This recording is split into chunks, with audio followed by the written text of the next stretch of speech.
Okey, kita nak kongsi cara ikatan mata kail untuk main mancing kolam. Ikatan ni agak simple dan kuat.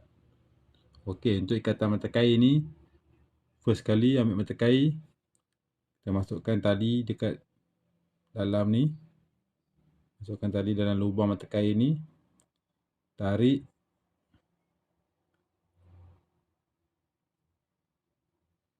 Kemudian pada bahagian ujung ni kita buat satu bulatan. Dan yang bahagian panjang ni kita lilit pada mata kail. 1, 2,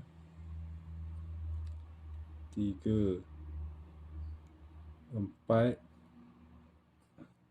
5, 6. Okey, dah selesai lilit, kita lepaskan ni.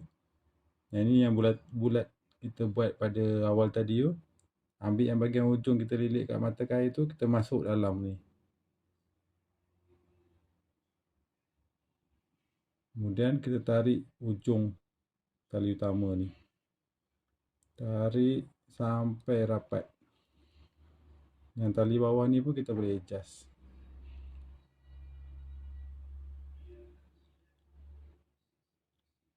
Okey ya. Selesai. Satu ikatan yang kuat dan simple.